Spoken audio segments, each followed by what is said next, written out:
Tonight, we are going to explore something very simple together. Something the ancient Buddhist teachers have pointed to for over 2,000 years. It is the art of letting go. Not letting go in a forceful way, not pushing anything away, but the kind of letting go that happens naturally, the way snow melts in the first warmth of spring. Before we begin, feel free to share what time it is and where you are listening from. There is a beautiful image from the contemplative traditions that will travel with us through this evening. It is the image of ice and water. Ice is hard and solid and fixed. Water is soft and flowing and free. And yet they are the same substance. The only difference is warmth. Tonight, we will explore what it means to allow the mind to soften, to unfreeze, to return to its natural, flowing state. And perhaps, without even trying, something inside will begin to gently thaw. So settle in. Let your body be comfortable. Let your eyes close if that feels right. And let us begin this journey together. In the ancient Pali texts, the Buddha offered a teaching so simple it could fit in the palm of your hand. He said, "All conditioned things are impermanent." When one sees this with wisdom, one turns away from suffering. That single line has echoed across more than 2,500 years. And yet, for most of us, it remains something we understand with the head, but have not yet felt in the heart. Tonight, let us see if we can close that gap, gently, together. Because when we truly feel the truth of change, something remarkable happens. The heart relaxes, the grip loosens, and a quiet, surprising peace begins to settle in. This is the beginning of what we might call the unfrozen mind. Let us start with a question. Have you ever noticed how much energy you spend trying to keep things the same? Trying to keep your body the way it was? Trying to keep a relationship from shifting? Trying to hold on to a feeling that was pleasant or push away one that was not? We do this so naturally, so constantly, that we barely notice we are doing it at all. And yet, everything around us is changing. It has always been changing. The seasons turn. The clouds reshape themselves against the sky. The breath you just took is already gone, and a new one has arrived. The Buddhist teachings call this impermanence, and they place it at the very center of the path to freedom. Not because change is something to fear, but because when we stop resisting it, when we truly allow ourselves to rest inside the truth of it, suffering begins to dissolve on its own. Like ice meeting warm water, like tension leaving the shoulders after a long day. The trouble is, we know this intellectually.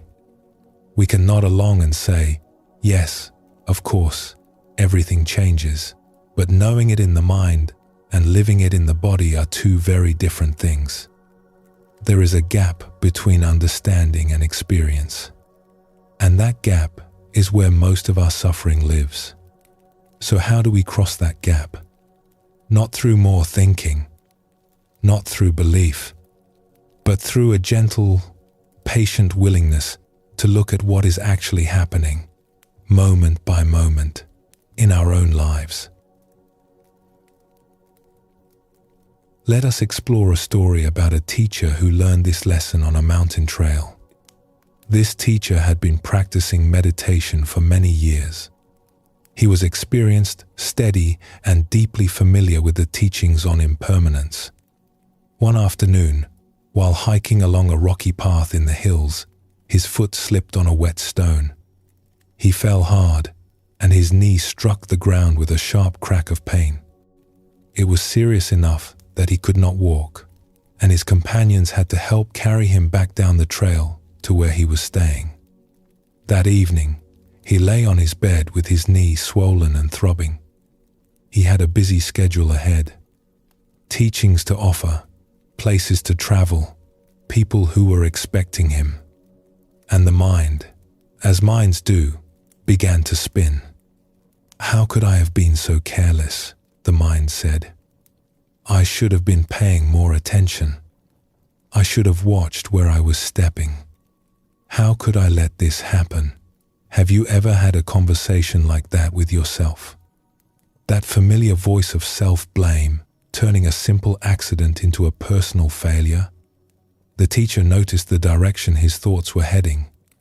He could feel the pull of it, the way the mind wanted to spiral downward into regret and worry and self-pity.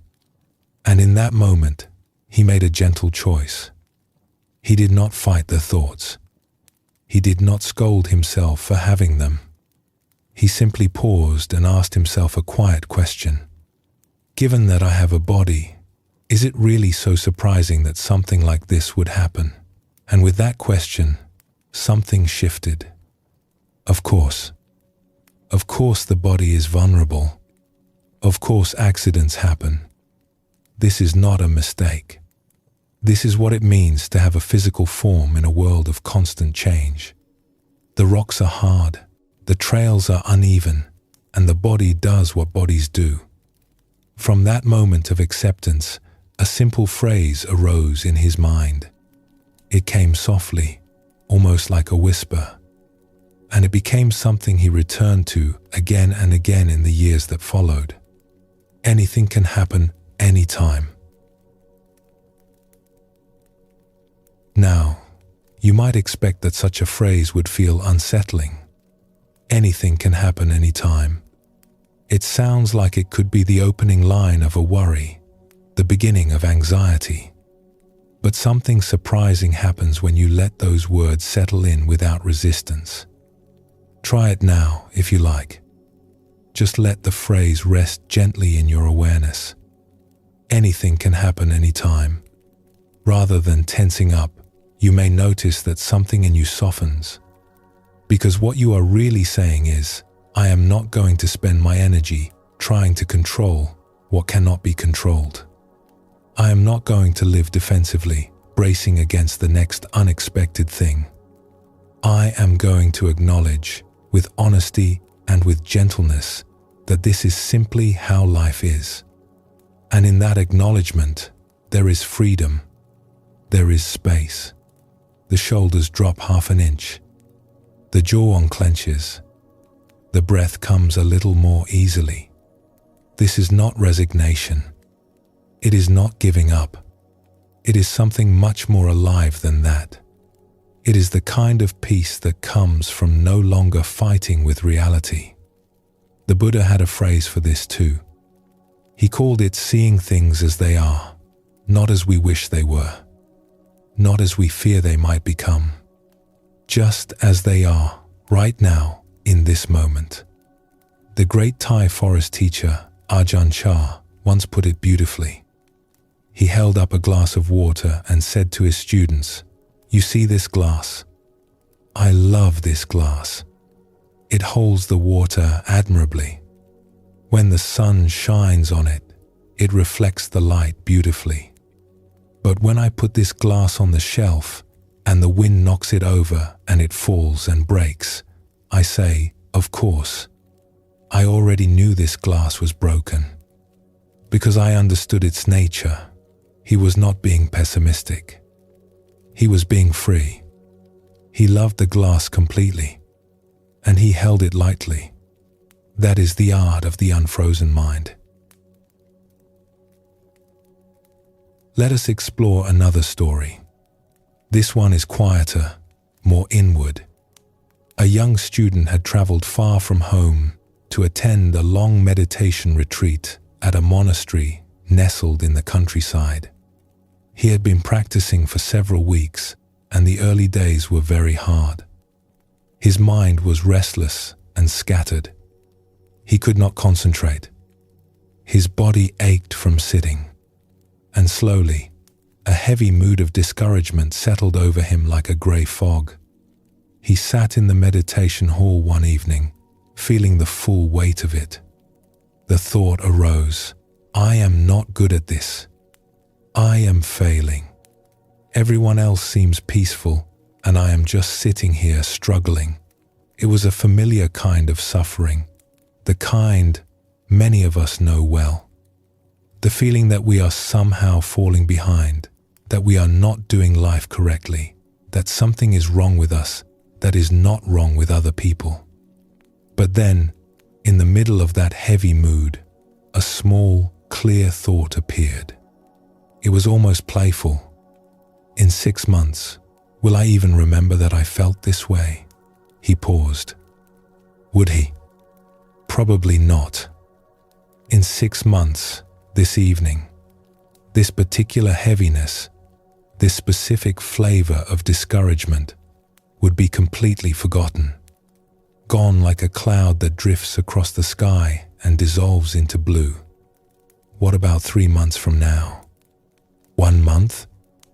1 week? Will I remember this exact feeling in 3 days? And with each question, the mood grew lighter. Not because the feeling was wrong or needed to be pushed away, but because he could see, directly and simply, that it was passing. It was a visitor, not a permanent resident. It had arrived, and it would leave, just as every feeling he had ever felt had eventually left. This is not a trick of the mind. It is a clear seeing of how things actually work. The Buddha called it right view, the willingness to see experience as it truly is, arising, present for a time, and then dissolving back into the stream. There is a beautiful simplicity to this teaching. We do not need to learn complicated techniques or master difficult philosophies. We simply need to pay attention to what is already happening. Think of it this way. Have you ever watched a river? Not going anywhere in particular, just sitting by the bank and watching the water move. The current carries leaves and twigs and little eddies of foam. Each one appears, drifts past, and is gone. And the river keeps flowing. Your experience is like that river. Sensations arise in the body and pass away. Sounds appear and fade. Thoughts surface and dissolve. Moods come and go. Even the breath, that most intimate companion, is never the same twice. Each inhale is a small arrival. Each exhale is a small letting go. When we see this clearly, when we actually watch it happening with a gentle and steady attention, something in the mind begins to unclench. Not because we have figured something out, but because we are no longer fighting what is. We are simply resting in the middle of the flow, like a smooth stone at the bottom of that river, letting the water pass over and around and through. This is what the Buddhist teachers mean when they speak of non-grasping. It is not a cold detachment. It is not a pulling away from life. It is a warm, open, relaxed way of being present with whatever comes. A great Thai meditation master, in the years before he passed, left this teaching with his students. He said, "If you let go a little, you will have a little peace. If you let go a lot, you will have a lot of peace. If you let go completely, you will have complete peace. Your struggles with the world will have come to an end." There is something else worth noticing here, something easy to miss, because it is so close to us. Our bodies are changing. They have always been changing. The body you have right now is not the body you had 10 years ago, or even 10 days ago. Cells are replacing themselves. Muscles are shifting. The hair grows, the skin renews, the heart beats a rhythm that is never quite the same from one moment to the next. And yet, How often do we relate to the body as though it should stay the same? As though any change in it is an error, a malfunction, something that should not be happening. When the body changes through the natural process of aging, we suffer if we cling to what it used to be. When it changes through illness or accident, we suffer if we treat the change as a mistake, as something that was not supposed to happen. But the Buddhist teachings invite a different relationship with the body. Not one of neglect, but one of gentle honesty. This body is made of the same stuff as the rest of the natural world. It is subject to the same laws. It grows and changes and eventually returns to the earth, just as the leaves fall from the trees and become soil again. This is not a tragedy. It is the quiet, ongoing miracle of nature doing what nature does. When we hold the body lightly, when we care for it with kindness, but do not cling to it with desperation, there is a beautiful ease that comes. A sense of being at home in a changing world, rather than constantly at odds with it. This is another small taste of the unfrozen mind. The mind that does not freeze around any particular version of how things should be. The mind that remains soft and open and flowing, even as everything around it shifts and turns. Before we move on, let us try a small experiment together. You do not need to do anything special. Just notice, right now, whatever you are feeling. Perhaps there is a sensation in the body, a warmth or a coolness or a gentle pressure where your body meets the surface beneath you. Perhaps there is a sound somewhere in the background. Perhaps there is a thought drifting through the mind, or a mood coloring your experience in some subtle way. Whatever is here, simply notice it. And then notice this. It is already changing. The sensation shifts. The sound fades, or is replaced by another. The thought dissolves, and a new one forms. Even your attention itself moves and flows, like a beam of light playing across water. You do not have to do anything about this. You do not have to make it happen. It is already happening, all on its own. This is the truth of impermanence, not as a concept, but as a living, breathing reality. It is here, in every moment, offered freely, asking only that we notice. And when we do notice, even briefly, there is a letting go that happens by itself. Not a forced release, but a natural softening. The way a fist relaxes when you stop trying to hold on.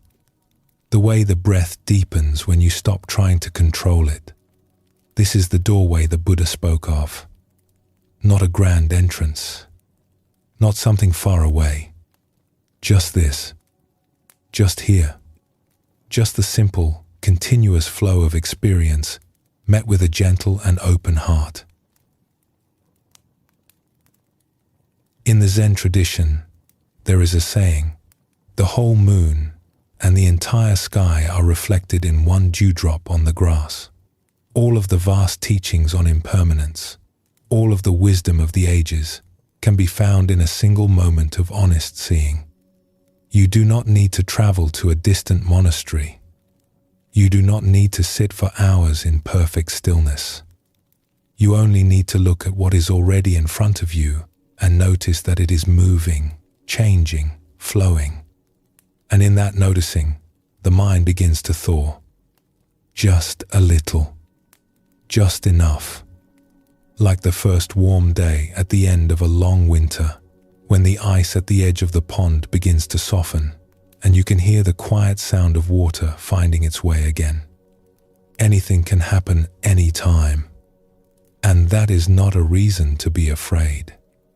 That is a reason to be free. Let us pause here for a moment. Notice how you are feeling. There is no need to judge or change anything. Simply rest in this breath. And when you are ready, we will continue together.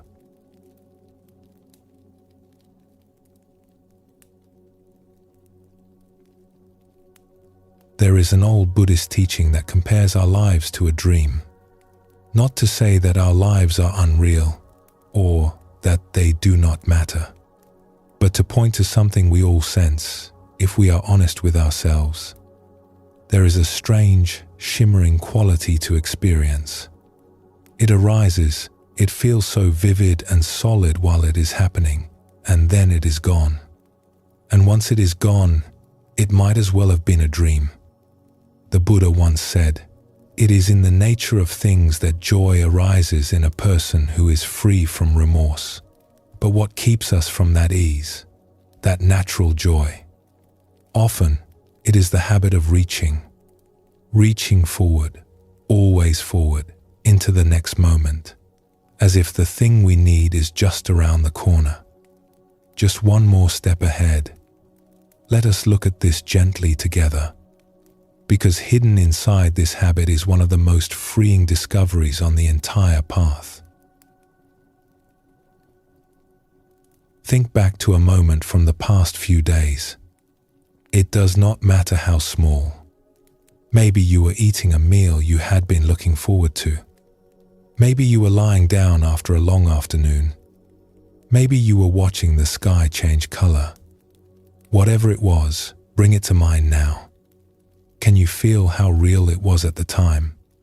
How full and present and alive? The textures, the temperature, the particular way the light fell across the room. It felt like something that mattered. And now notice, where is that moment? You cannot touch it. You cannot return to it. It has dissolved completely, like a handful of mist. All that remains is a faint impression, a memory already softening at the edges. This is true of every experience you have ever had. Every single one. The wonderful ones and the difficult ones.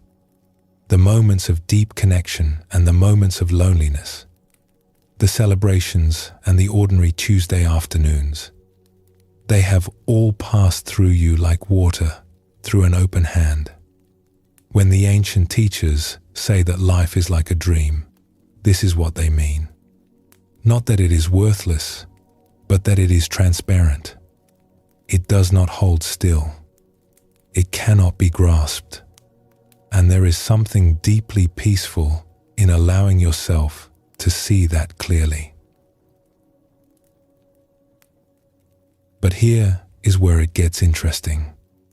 And here is where, if we are paying attention, we might begin to smile at ourselves with real affection. Even though we know all of this, even though every experience we have ever had has confirmed it, we keep doing the same thing.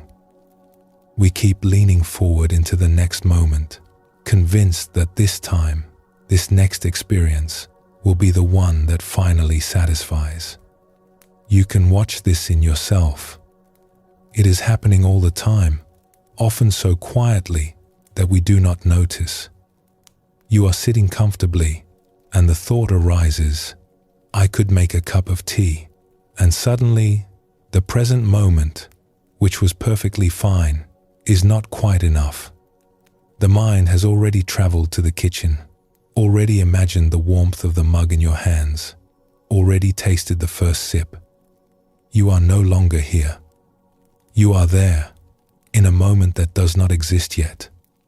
And when you do eventually make the tea and take that first sip, it is pleasant for a few seconds, and then the mind is already reaching again, toward the next thing. There is a playful honesty in seeing this clearly. We have done this 10,000 times, 100,000 times, and each time, the experience we were so eager for has come and gone and left us right back where we started, looking ahead, leaning forward, anticipating. Let us explore a story about this leaning, A group of students had been practicing in silence at a retreat center for many days. The sitting was deep. The schedule was simple and quiet. Wake, meditate, eat, walk, meditate, sleep. Day after day, the same gentle rhythm. By the middle of the retreat, something began to happen in the minds of many of the students. The silence, which had at first been restful, began to feel confining. And the mind, as minds do, began to wander forward, to lean toward what would come next. One student found herself spending entire meditation periods planning what she would do on the first day after the retreat ended. She imagined calling a dear friend. She could hear the conversation in her head, the laughter, the stories she would tell. She imagined the drive home, the familiar streets, her own bed with its particular pillows.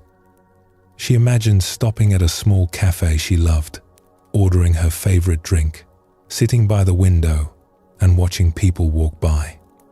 Each of these fantasies was vivid. Each one carried a little spark of pleasure, a little hum of anticipation. The mind was alive with them. But one afternoon, sitting quietly in the hall, a question drifted up from somewhere beneath all the planning. And then what? She would call her friend. They would talk. It would be lovely. And then it would be over, and she would be sitting alone again, and the mind would already be reaching for the next thing. She would drink her favorite coffee. It would taste wonderful for the first 2 or 3 sips, and then it would just be coffee. And she would be reaching again. She would sleep in her own bed. It would feel so good. For one night, maybe 2. And then it would just be her bed, ordinary and unremarkable, and the mind would be looking elsewhere. And then what? And then what? And then what? It was not a depressing realization. It was a kind one.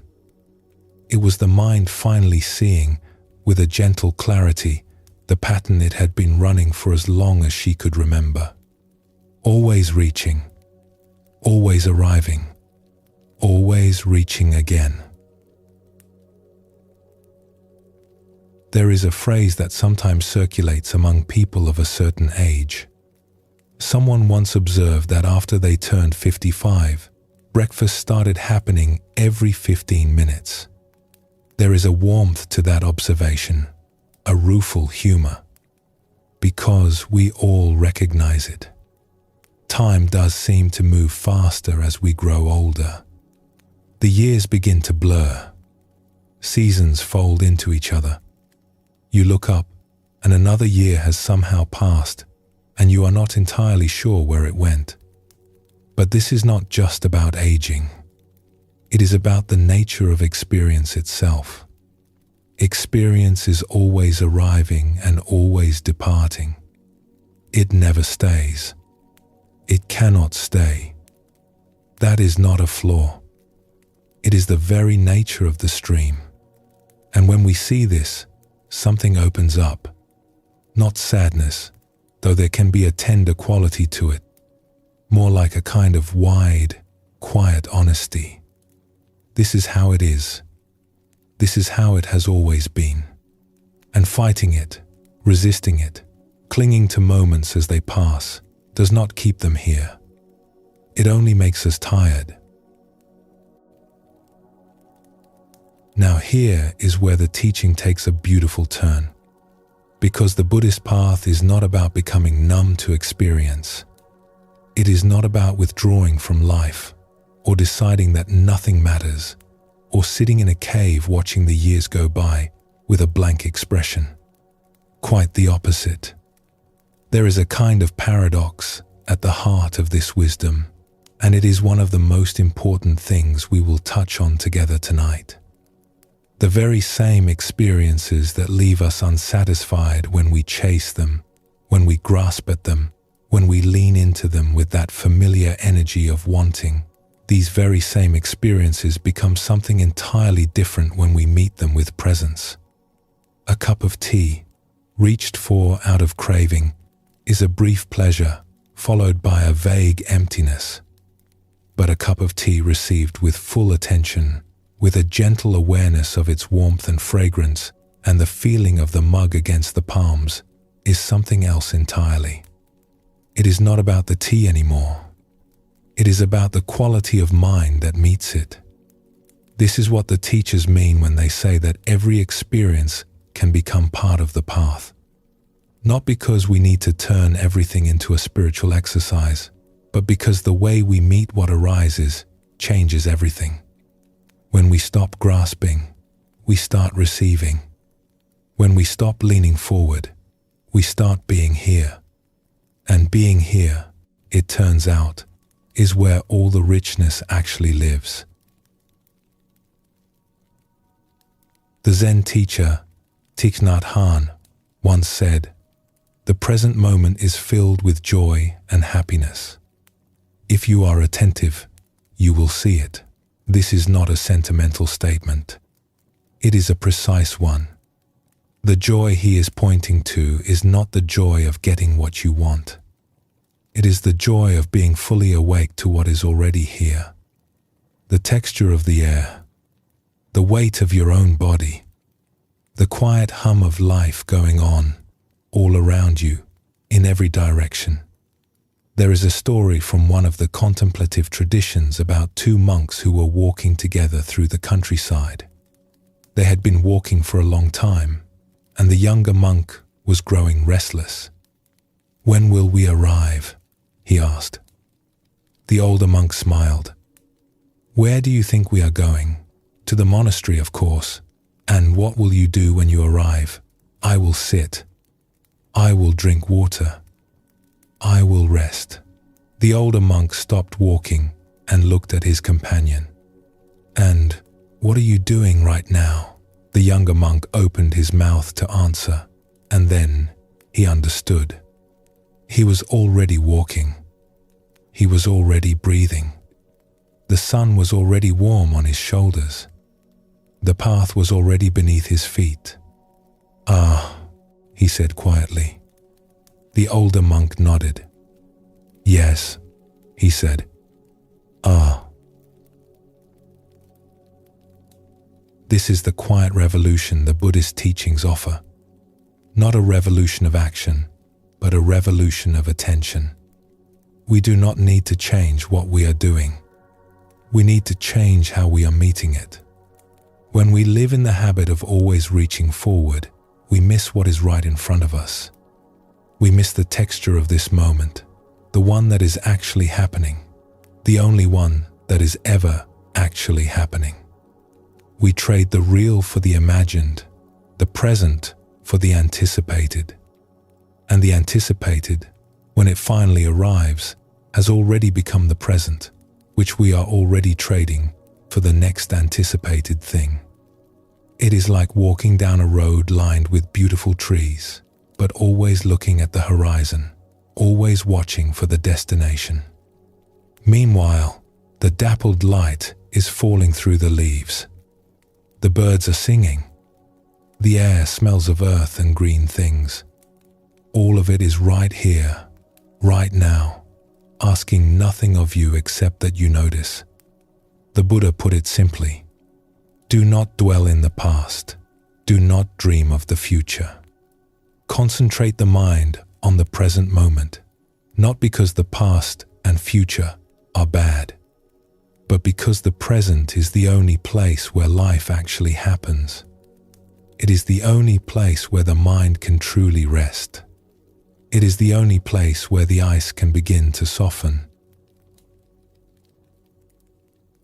So perhaps the question is not, how do I stop wanting? That would just be another form of wanting, wanting to not want. The question is gentler than that. Can I notice the lean? Can I notice when the mind has left this moment and traveled to one that does not yet exist? And can I notice it with warmth, with affection, the way you might notice a child reaching for something on a high shelf. Not with judgment, just with a kind, clear seeing. And in the noticing, something happens on its own.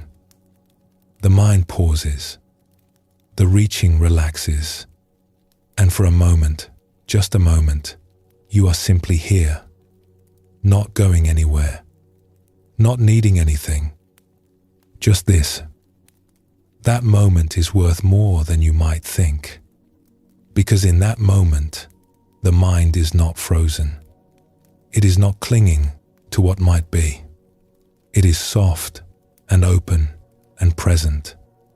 It is, in its own quiet way, free. The dream keeps dreaming. Experiences keep arising and passing. The river keeps flowing. But you, sitting here, breathing, listening, you are no longer lost in the dream. You are awake inside it.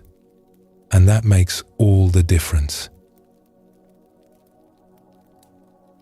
Let us pause here for a moment. Just rest in the stillness. Notice the breath, if you like. Notice the quiet. And when you are ready, we will continue together.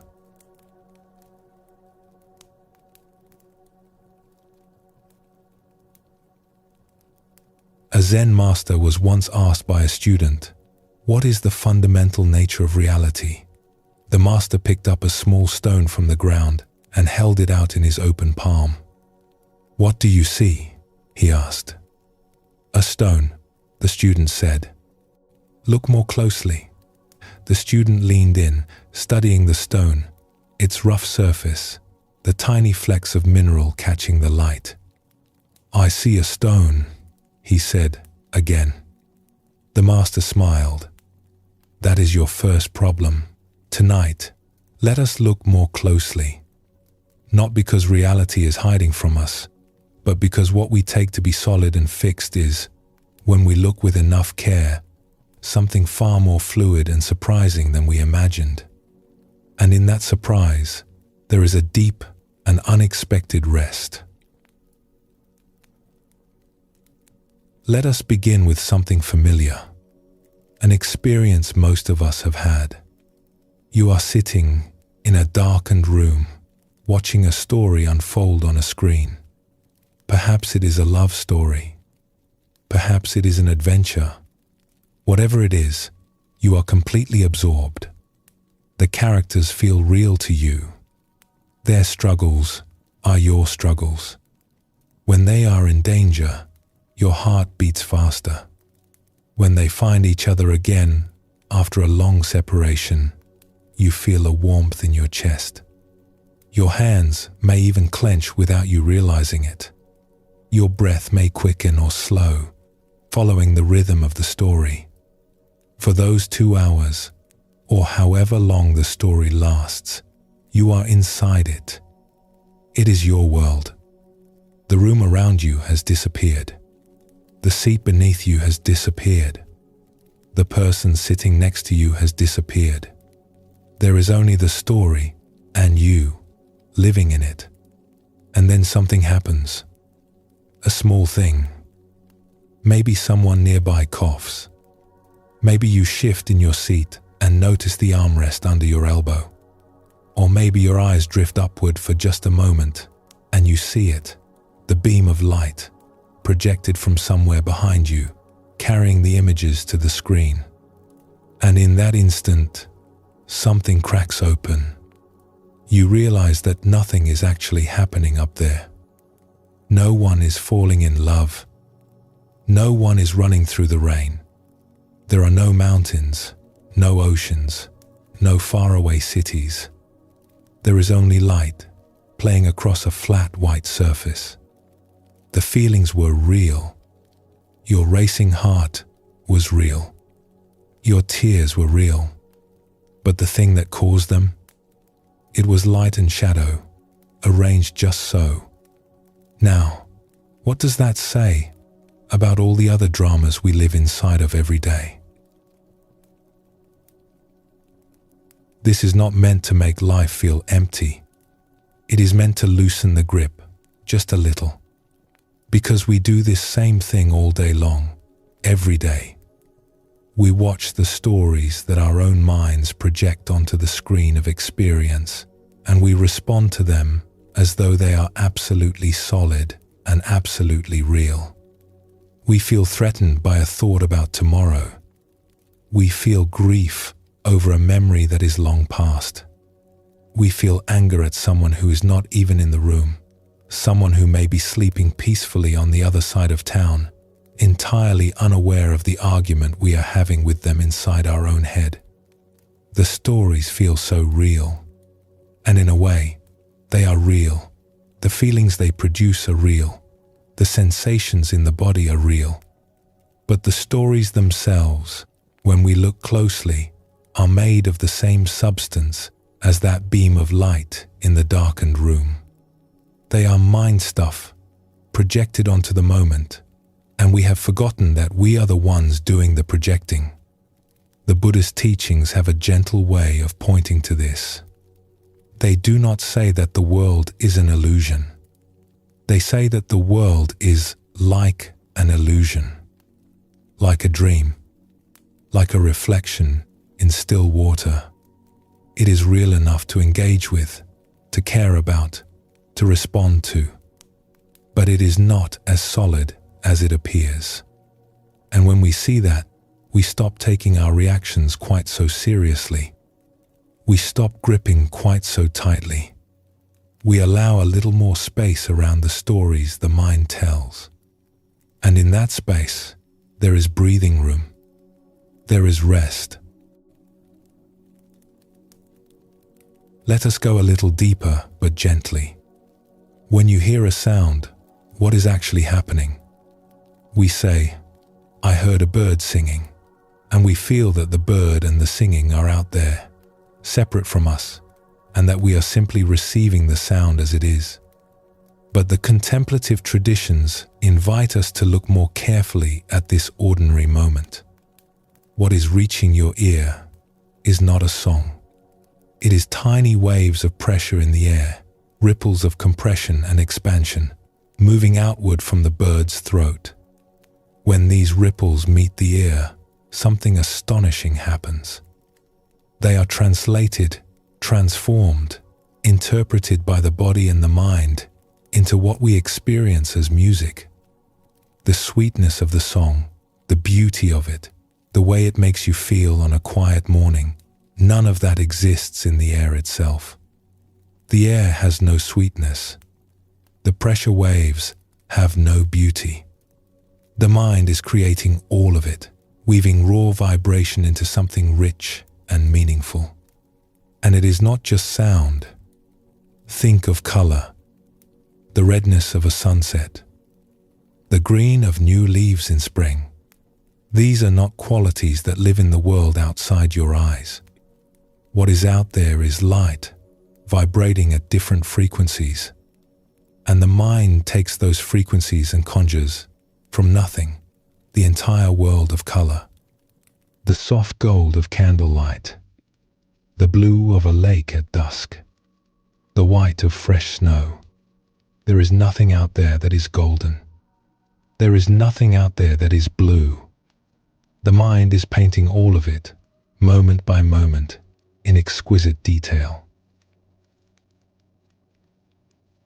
Now, this is not meant to be a science lesson, and it is certainly not meant to make the sunset less beautiful.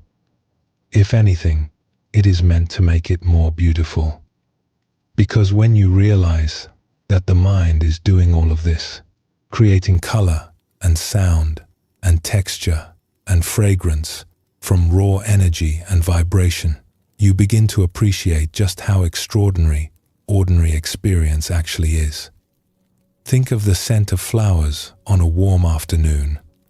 Somewhere, a blossom has released tiny molecules into the air.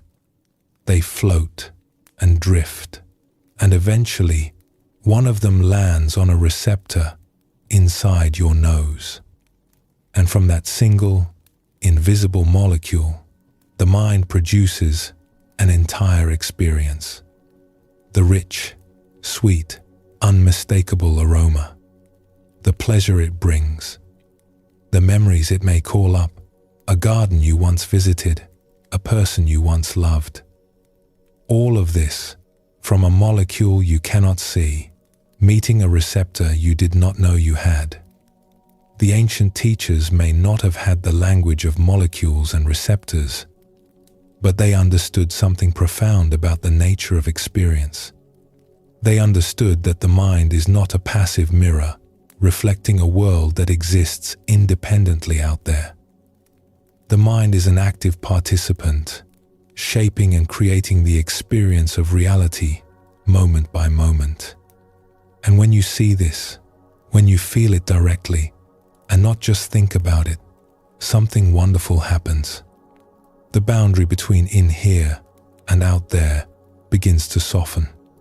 The rigid sense of a solid world on one side and a separate self on the other begins to loosen. And what remains is something more open, more fluid, more alive.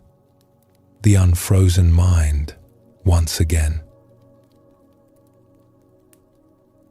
Let us explore another layer of this, one that is very close to home. When you sit quietly and pay attention to the body, really pay attention, you might expect to find something solid. After all, the body feels solid. The hand feels like a hand. The leg feels like a leg. There seems to be a clear shape, a definite boundary, a sense of something firm and fixed. But if you stay with it, if you let your attention settle more deeply, something begins to shift. The apparently solid hand starts to reveal itself as a field of sensation. Tingling, warmth, pressure, pulsing, vibration. The more closely you attend, the more the solidity dissolves into movement. What seemed like one thing turns out to be countless tiny events, arising and passing in rapid succession, like sparks from a fire. The breath is like this too. We call it a breath, as if it were a single thing. But if you follow it closely, one breath is a whole symphony. The cool air at the nostrils, the subtle expansion of the chest, the stretch of the belly, the pause at the top, barely noticeable, the soft release, the settling, each phase made up of innumerable small sensations, each one arising and vanishing almost instantly. This is what the Buddhist teachers mean when they talk about seeing impermanence at deeper and deeper levels. Not just that seasons change and years pass, but that experience itself, right here, right now, is a constantly flowing stream. Nothing stays still. Nothing holds its shape. Everything is in motion, all the time. And rather than being frightening, this is actually deeply restful. Because what we are really seeing is that there is nothing to hold on to. And when there is nothing to hold on to, the effort of holding on can finally be released. There is a traditional teaching that compares this kind of seeing to looking at a familiar object under a very powerful magnifying lens. At first, you are looking at, say, a smooth piece of cloth. It appears uniform, consistent, solid. But as the magnification increases, the smooth surface gives way to threads. The threads give way to fibers. The fibers give way to something that does not look like cloth at all anymore. It looks like a landscape, a wilderness of intersecting filaments and gaps and spaces. The cloth has not changed. It is still the same piece of fabric. But your perception of it has changed completely. And you realize that what you were calling cloth was a kind of shorthand, a summary, a story the mind was telling about something far more complex and dynamic. Our entire experience is like this. The mind summarizes. It creates the impression of solidity of continuity, of a world made up of fixed things with clear boundaries. And this summary is useful. It helps us navigate the day. It helps us function. But it is not the whole truth. And when we look more carefully, when we allow ourselves to see beneath the summary, we find something astonishing. Not a world of fixed things, but a world of movement. Not a world of separate objects, but a world of relationships and flows and constant transformation. The Zen tradition has a lovely way of pointing to this. A teacher might ask a student, "What is the sound of the rain?" And the student might say, "The sound of the rain is the sound of the rain." And the teacher might say, "Listen again, because the sound of the rain is not one thing. It is 1,000 things, 1,000,000 things. Drops striking leaves and stones and earth and water, each with its own tone, its own rhythm, its own brief life. The mind gathers all of this into a single experience and calls it rain. But the reality beneath the word is vast and shimmering and endlessly detailed." So what does all of this mean for us, here, now, resting in the quiet of this evening? It means that the world is not as heavy as we think it is. It is not as solid, not as fixed, not as permanent, not as serious as it sometimes feels. This is not a reason to be careless. It is a reason to be at ease. When we see through the movie on the screen, we do not stop watching. We simply watch differently, with more wonder, with less fear, with a lightness that allows us to enjoy the story without being trapped inside it. When we see that the mind is creating color and sound and beauty from raw vibration, we do not stop appreciating beauty. We appreciate it more, because we see it for what it is, a gift from the mind itself, offered fresh in every moment. When we see that the body is not solid but flowing, we do not stop caring for it. We care for it more tenderly, because we see how delicate it is, how fluid, how alive. The Diamond Sutra, one of the most beloved texts in the Buddhist tradition, offers a verse that has comforted and awakened practitioners for centuries. It says, "All composed things are like a dream, like a phantom, like a drop of dew, like a flash of lightning. This is how to look at them. This is how to hold them. Like a dream, like a drop of dew, not solid, not permanent, but beautiful, precious even, perhaps more precious because they do not last." So tonight, if you like, you might try something very simple. Not a practice exactly, more of a way of seeing. As you lie here or sit here, just let the experience of this moment be what it is. Do not try to hold it. Do not try to push it away.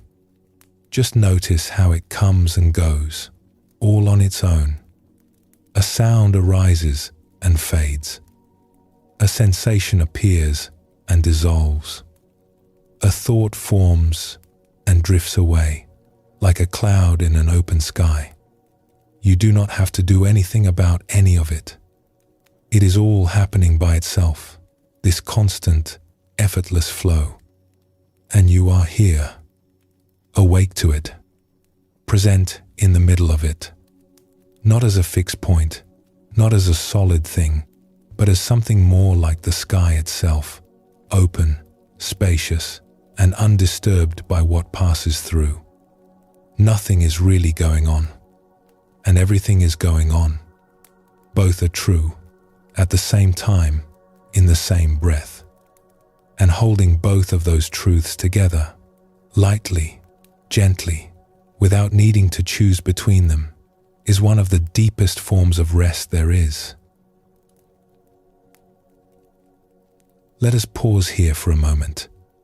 Let the words settle. Feel the quiet that lives beneath them.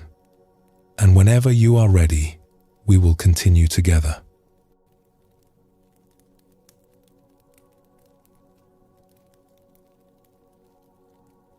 There are 3 quiet truths that the Buddhist tradition asks us to sit with. They are not complicated. They are not hidden. They are the kind of truths that, once spoken, you recognize immediately, the way you recognize your own face in still water. And yet we spend most of our lives looking away from them. The first is this: the end of birth is death. The second: the end of all gathering is dispersal. And the third: the end of all meeting is separation. Let those settle for a moment. There is no need to do anything with them. Just let them be here, like 3 stones placed quietly at the edge of a path.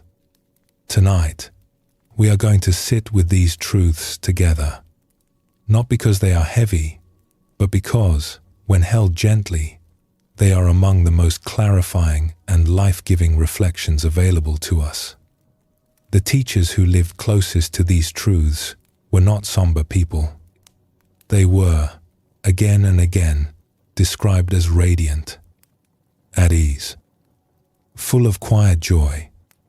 There is a reason for that, and it is worth discovering.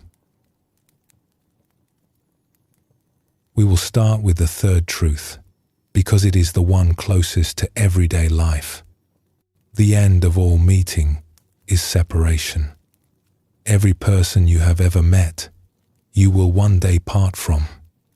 Every hand you have held will, at some point, let go. Every voice you love will eventually fall silent, or yours will fall silent first. This is not a punishment. It is not a flaw in the design of things. It is simply what it means to live in a world where everything moves. The Buddha once observed that over the course of our many lifetimes, we have shed more tears over separation from those we love than there are waters in all the great oceans. That is a vast image, an ocean of tears. And most of us, if we are honest, can feel the truth of it without needing to believe in many lifetimes. Even in this one life, the losses accumulate. Friends move away. Relationships change shape. Children grow up and walk out into their own lives. The people who raised us grow old. The world rearranges itself, and the arrangements we loved do not survive the rearranging. And yet, knowing this, how do we usually respond? We cling harder. We grip tighter. We try to freeze the relationship in place, to keep it exactly as it is, as though love means preventing change. But the teachings suggest something different, something more tender. What if love does not mean holding on?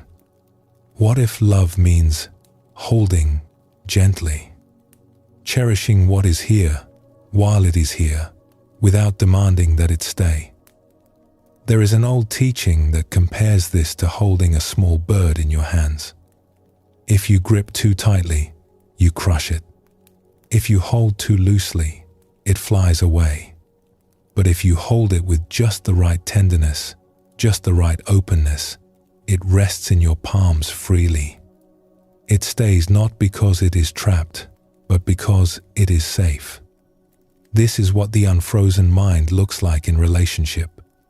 Not cold, not distant, not withdrawn, but soft, open, willing to love fully without demanding that love take any particular shape or last any particular length of time. And here is what is surprising. When we love this way, we actually love more deeply. Because the fear is gone. The clutching is gone. What remains is just the warmth itself, pure and uncomplicated, the kind of warmth that melts ice. Now let us turn to the second truth. The end of all gathering is dispersal. Think of everything you have collected in your life, not just physical things, though those too, but experiences, achievements, knowledge, skills, reputation, the particular life you have built around yourself like a nest. All of it, every last bit, will eventually come apart. The things you own will pass to others or be forgotten. The reputation you have built will fade. The knowledge you have gathered will become irrelevant or outdated. Even the memories, those most personal of possessions, will soften and blur and eventually dissolve altogether. This is not meant to make you feel hopeless. It is meant to make you feel light. Because if none of it is permanent, if all of it is passing through, then you do not need to carry it so heavily. You do not need to guard it so fiercely. You do not need to define yourself by what you have accumulated or panic when some of it begins to fall away. There is a story from the contemplative traditions about an old teacher who lived very simply in a small dwelling at the edge of a village. He owned almost nothing. A mat to sleep on, a bowl to eat from, a few robes. One day, a visitor arrived and looked around the bare room with concern. "Where are all your things?" the visitor asked. The teacher smiled. "Where are yours?" "Well, I am only passing through," the visitor said. "So am I," the teacher replied. "So am I. We are all passing through." And realizing this does not make life bleak. It makes life vivid. When you know that every experience is temporary, when you really know it in your bones, you start to pay attention. You start to notice the light falling through the window, the taste of simple food, the sound of someone laughing in the next room. These things, which you might otherwise overlook in your rush to accumulate more, become luminous. They become enough. And now, the first truth, the one we look away from most often. The end of birth is death. In many cultures, this reflection is considered strange, even unhealthy. We surround ourselves with distractions to avoid thinking about it. We speak of it in hushed tones, or not at all. We treat it as something that happens to other people, something far away, something for later. But the Buddhist tradition takes a very different view. It considers the reflection on our own mortality to be one of the most important and most kind practices available. Not because it wants us to be afraid, but because it wants us to be awake. When we remember that our time here is limited, we stop wasting it on things that do not matter. We stop postponing the things that do. We hold the people we love a little more tenderly. We forgive a little more easily. We let go of petty grievances and small resentments because we can feel, even faintly, how brief this whole adventure really is. The Zen master Dogen wrote, "Life and death are of supreme importance. Time passes swiftly and opportunity is lost. Let us awaken. Do not squander your life." He was not being harsh. He was being compassionate. He was saying, "You have been given this extraordinary gift of being alive. Do not sleepwalk through it. Do not spend it arguing about things that will not matter in a year. Do not spend it accumulating things you cannot keep. Spend it being here. Spend it being kind. Spend it paying attention." Let us explore a story about someone who understood this deeply. There was a writer and naturalist who lived in the countryside, someone who spent his days walking through forests and meadows, studying the rhythms of the seasons, watching the way light moved through the branches of trees. He wrote about nature the way a lover writes about the beloved, with attention, with wonder, with a deep sense of belonging. In his early 40s, he became ill. It was a slow illness, the kind that settles into the body quietly and stays. Over the months and years that followed, he grew weaker. He could not walk as far. He could not stay out as long. His world grew smaller, at least on the outside. But those who visited him during this time found something unexpected. He was not bitter. He was not afraid. He was, by all accounts, as full of life and good cheer as he had ever been. He told his visitors that he enjoyed existing as well as he ever had. He observed, with a kind of gentle wonder, that there was as much comfort in a changed body as in a strong one. The mind, he said, always finds a way to match the condition of the body. When concerned friends and relatives came to him and tried to prepare him for what was ahead, he received them with kindness, but did not share their worry. When a well-meaning family member asked him, with great seriousness, whether he had made peace with the heavens, he looked at her with genuine surprise. "I did not know we had ever quarreled," he said. There is something in that response that is worth sitting with for a long time. I did not know we had ever quarreled. It is the voice of someone who has spent a lifetime paying attention to the natural world, who has seen that birth and passing are not opposites but partners, that the leaf falling from the tree is not a tragedy but a continuation, that the whole of nature is one unbroken, flowing movement, and that we are part of it, all of it, including the part where the body returns to the earth. He passed away peacefully in the springtime, the season of new growth. There is another story from a very different tradition that carries a similar fragrance. A great teacher in one of the Tibetan Buddhist lineages had been ill for some time. His students gathered around him, many of them traveling great distances.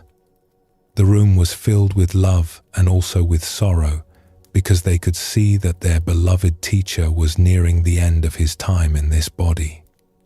The students wept. Some of them could not look at him without tears.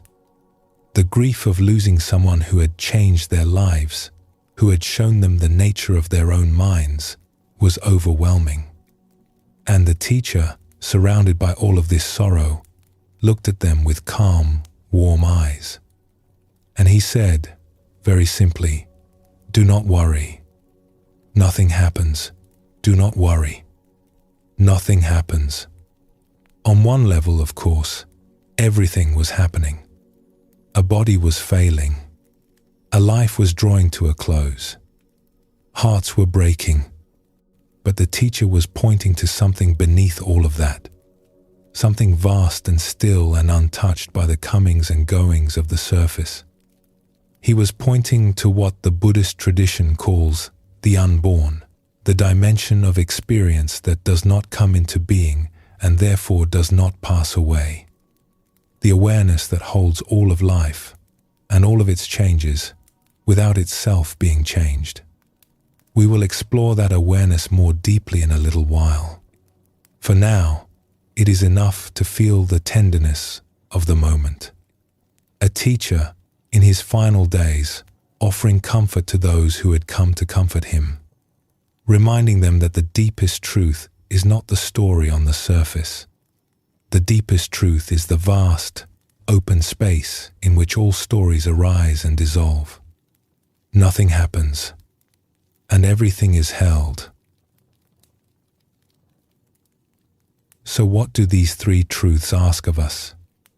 Not that we become somber, not that we withdraw from the sweetness of life, not that we stop loving or stop gathering or stop meeting. They ask something much simpler. They ask us to hold it all lightly, to enjoy it all fully, and to remember, gently and without fear, that none of it will stay in its present form. The end of all meeting is separation. So meet each other fully, now, while you can. Look into the eyes of the people you love. Listen to them. Be with them. Not someday. Now. The end of all gathering is dispersal. So enjoy what you have, but do not mistake it for who you are. Let things come. Let things go. Travel light. The end of birth is death. So do not waste this life on things that leave the heart cold. Spend it on what matters. Spend it on kindness. Spend it on attention. Spend it on love. A teacher once said that reflecting on these truths is like cleaning a window. You do not change the view outside. You simply remove the dust so you can see clearly what has been there all along. And what has been there all along is this moment, this breath, this warmth, this extraordinary, ordinary, unrepeatable life unfolding right now, right here, in the only place it has ever been. Let us pause here for a moment. Let the body soften. Let the mind be still. And when you feel ready, we will continue gently together.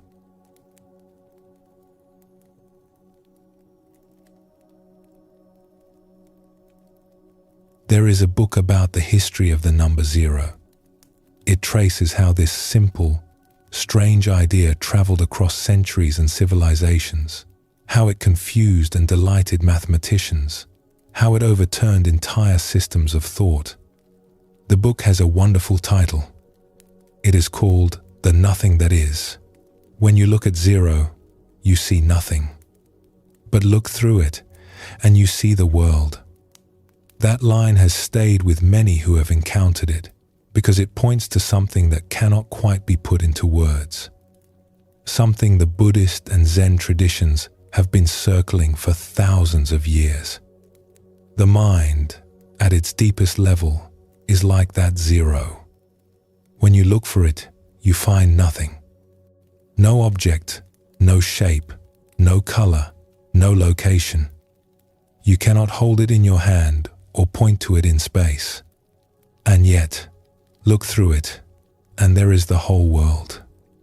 Every color, every sound, every experience you have ever had has arisen within this nothing. This open, empty, luminous awareness that is always here, always awake, always quietly doing its work.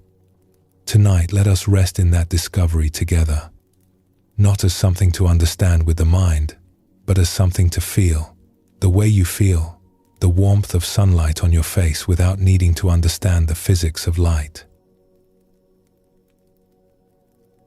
In the Buddhist tradition, there is a word for this discovery.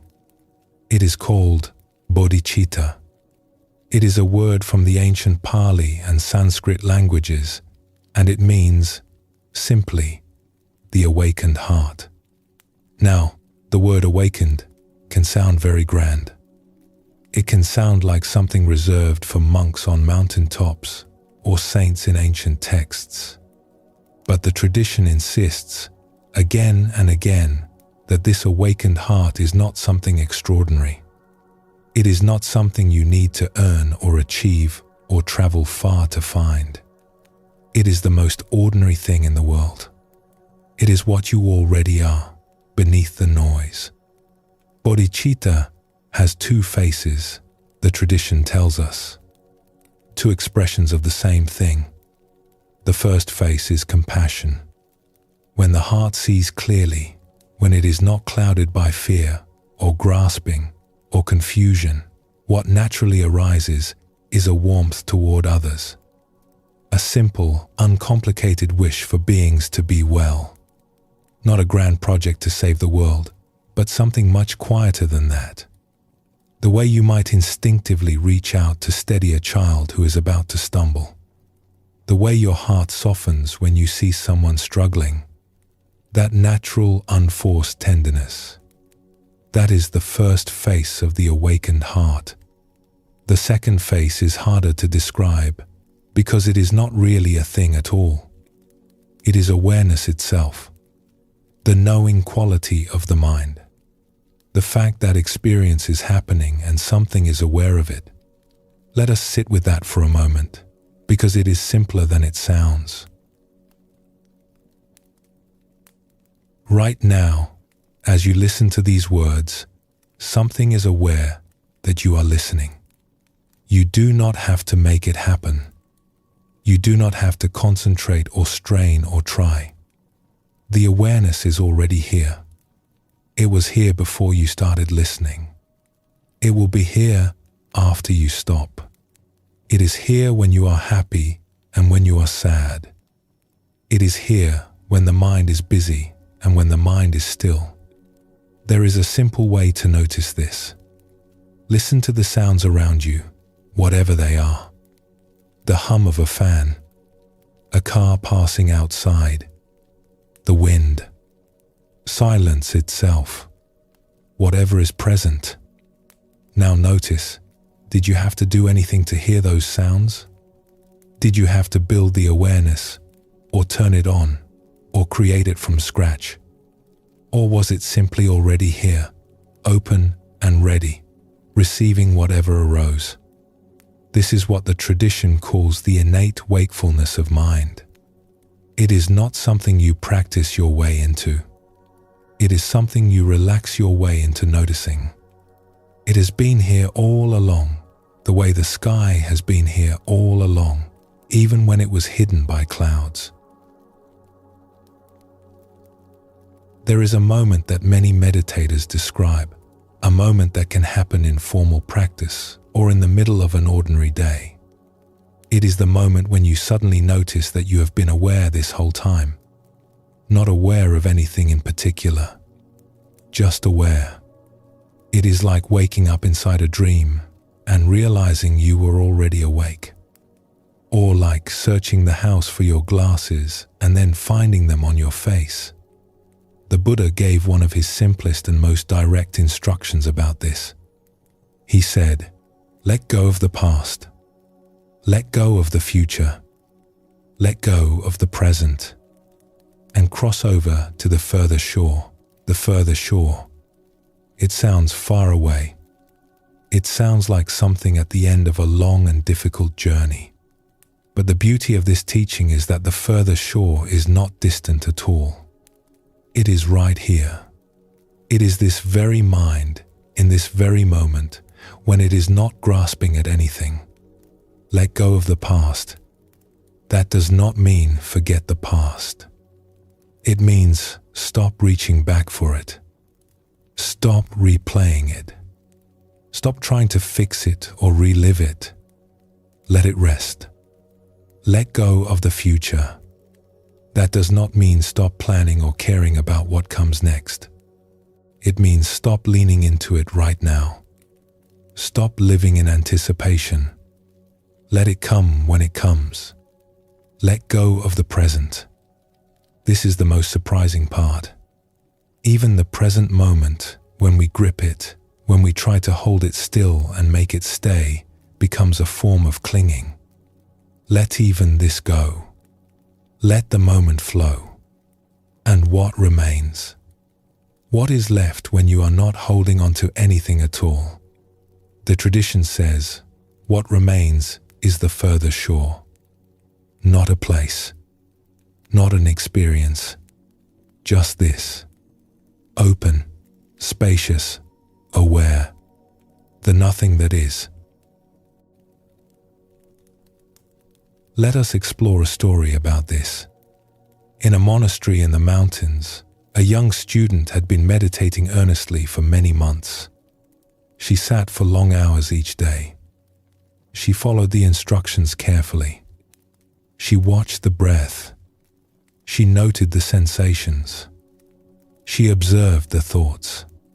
She was diligent and sincere, but something was bothering her. She felt that she was always almost there, almost at the place her teachers described, almost tasting the freedom they pointed to, but never quite arriving. One afternoon, she went to see the elder teacher of the monastery. She sat down and described her frustration.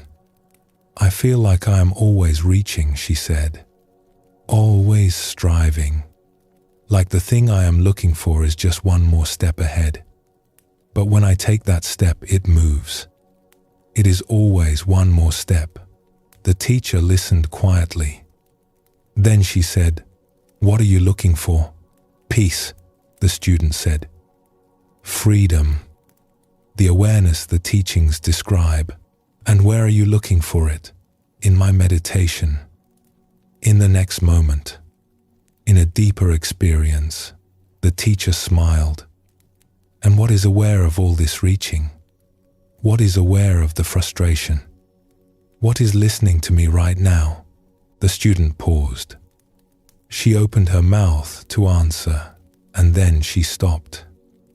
Because in that pause, something very subtle happened. The reaching stopped. The striving relaxed. And what was left was just this. Just sitting in a room. Just hearing a voice. Just the quiet, effortless hum of awareness which had been there the whole time, patiently waiting for her to stop looking past it. "Oh," she said softly. The teacher nodded. "It is already here," she said. "It is already here." This is one of the most comforting and most radical things the contemplative traditions have to offer. The peace you are looking for is not at the end of a long road. It is not in the next retreat, or the next book, or the next moment. It is the very awareness in which all those moments arise. You cannot find it by searching, because the searching takes you away from it. You cannot create it by effort, because the effort obscures it. You can only notice it by relaxing, by softening, by letting the grasping hands open, and discovering that what you were looking for was resting in your palms the whole time. A Tibetan teacher once described it this way.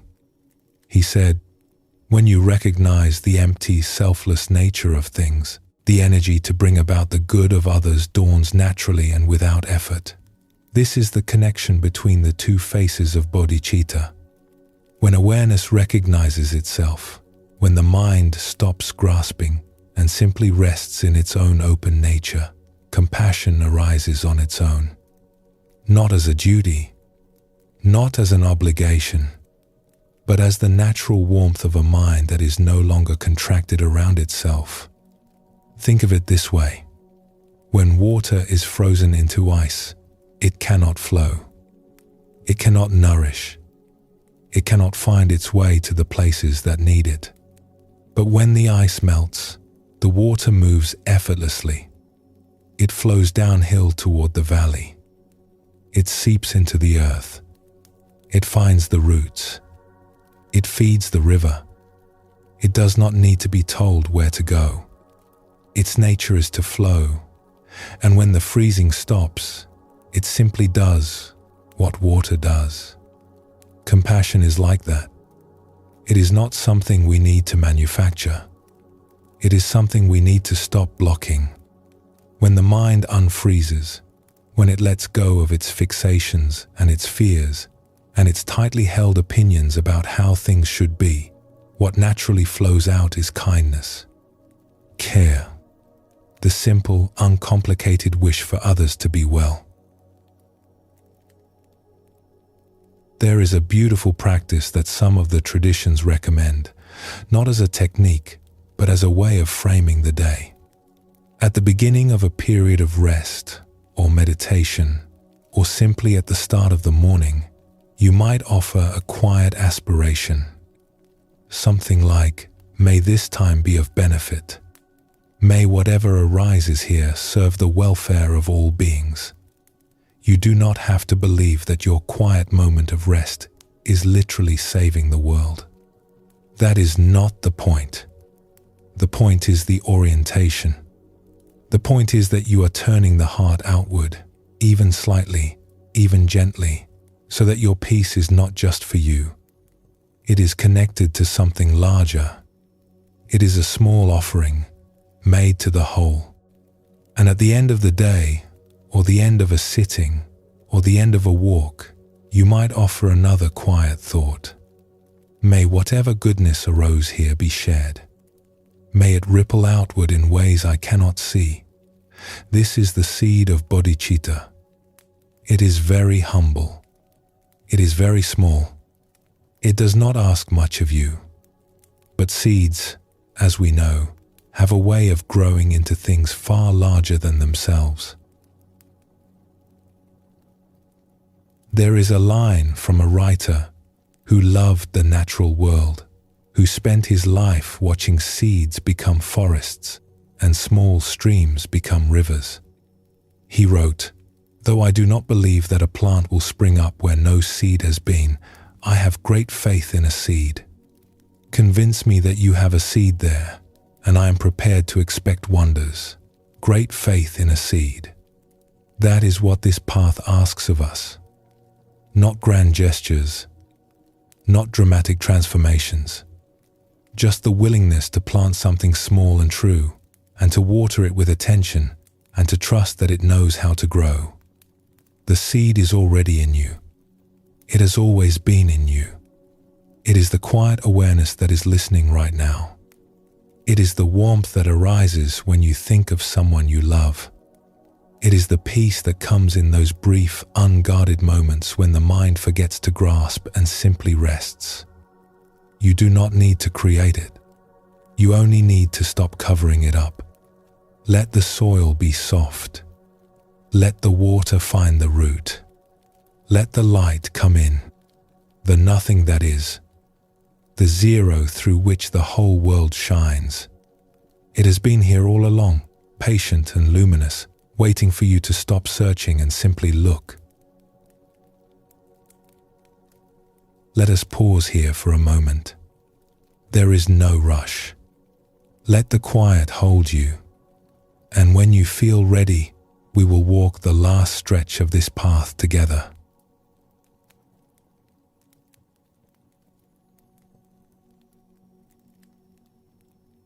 There is an old Zen saying, "In the beginner's mind there are many possibilities.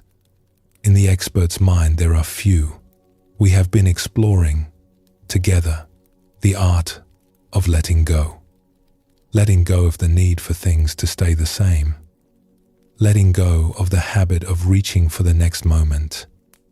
Letting go of the stories the mind tells about what is real and what is solid.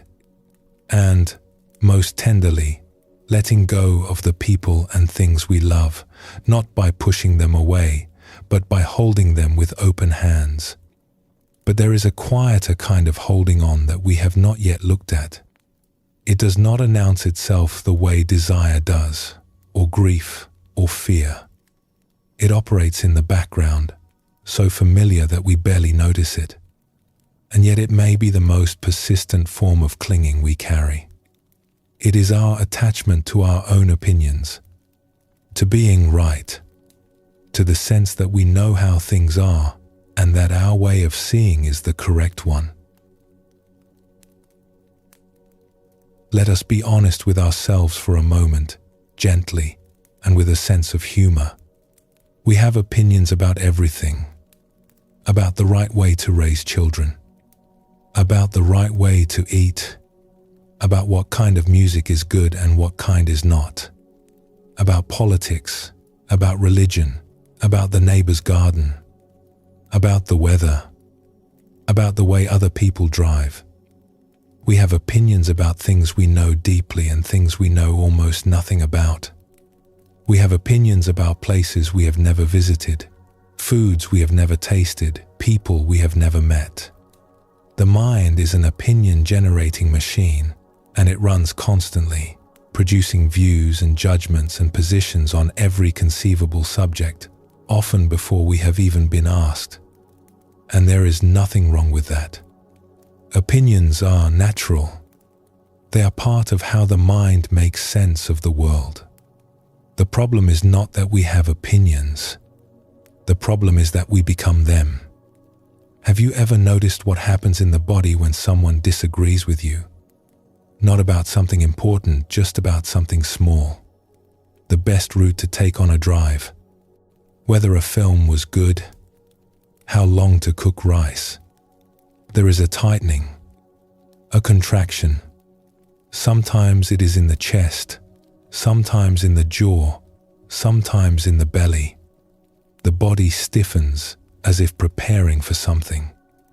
And the mind begins to build its case. Marshalling evidence, forming arguments, preparing for the defense of a position that 5 minutes ago you did not even know you held. This is ice forming in real time. This is the mind freezing around a thought and saying, "This is mine. This is me. I will not let it go."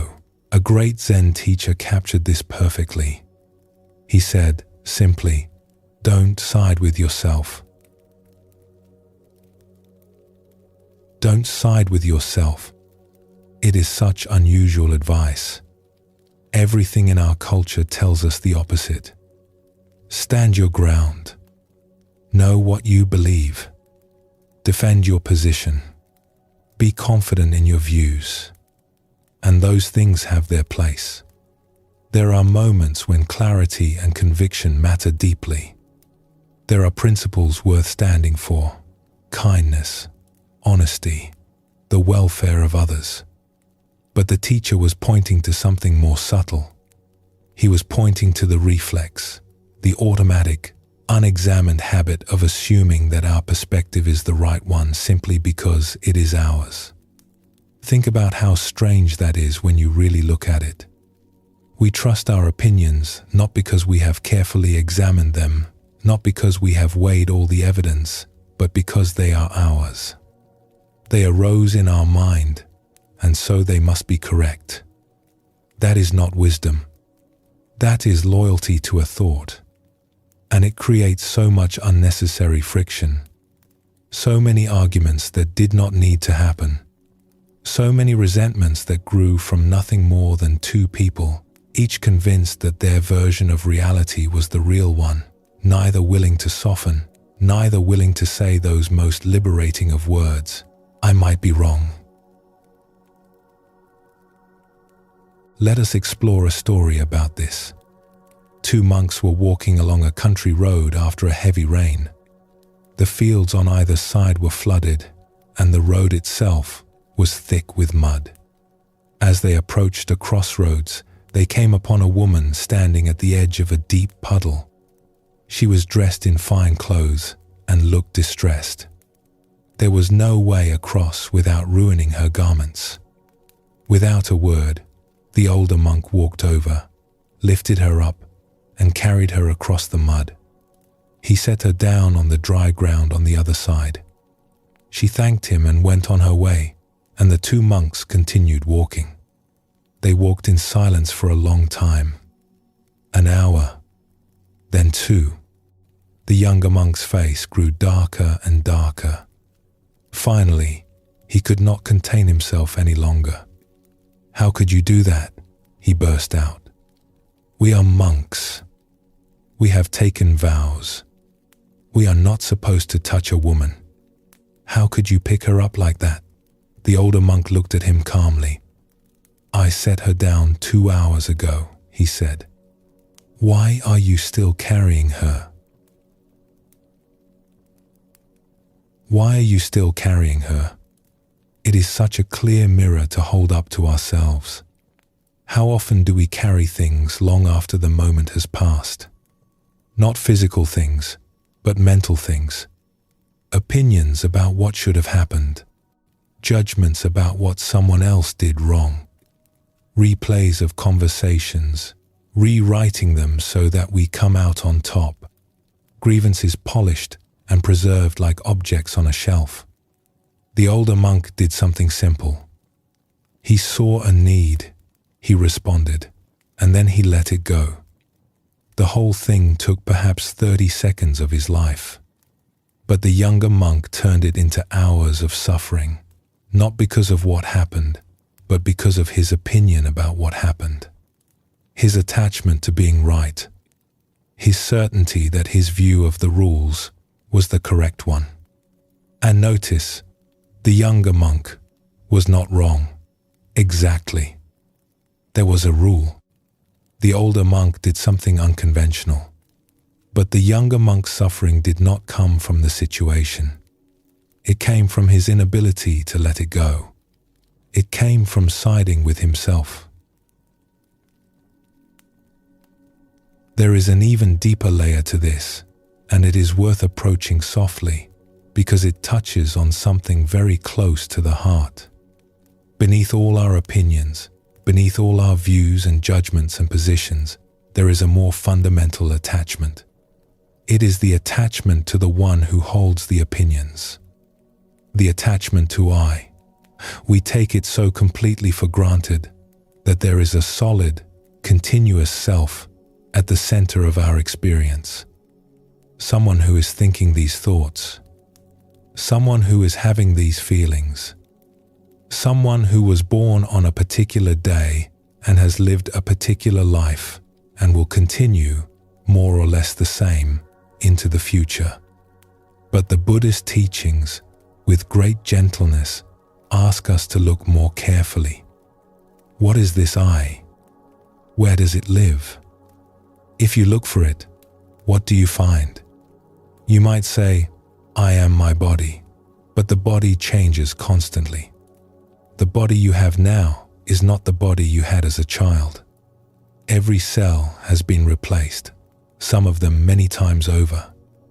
If you are your body, which body are you? You might say, I am my thoughts, but thoughts come and go like clouds. You did not have this thought 5 minutes ago. You will not have it 5 minutes from now. If you are your thoughts, which thought are you?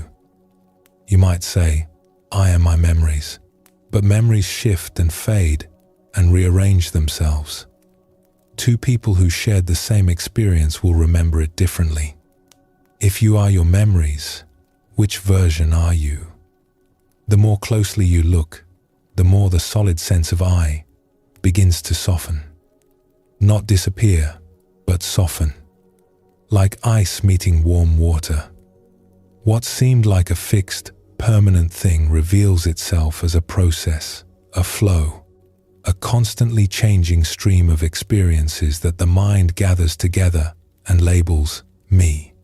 And this is not frightening. It is freeing. Because if the I is not as solid as it seemed, then all the things that cause the I to suffer, the wounded pride, the need to be right, the fear of being wrong, the endless comparison with others, all of these also become lighter, less solid, less imprisoning. The Buddha said, there is no self to be found in any of the elements of experience.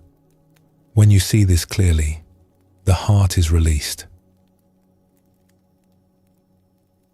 Let us come back to something gentler now. You do not need to dismantle your sense of self. You do not need to become nobody. That is not what the teachings are asking. They are asking something much more modest and much more kind. Can you hold the sense of I lightly? The way you might hold an opinion lightly, not as the absolute truth of who you are, but as a useful story, a convenient summary, a name given to something that is actually much more fluid and mysterious and beautiful than any name could capture. There is a story about a teacher who was asked by a student, "Who are you?" The teacher thought for a moment. Then he smiled. "Today? I am not sure. Ask me again tomorrow. I may be someone different." It was not a flippant answer. It was a deeply honest one. Because in truth, We are someone different every day, every hour, every breath.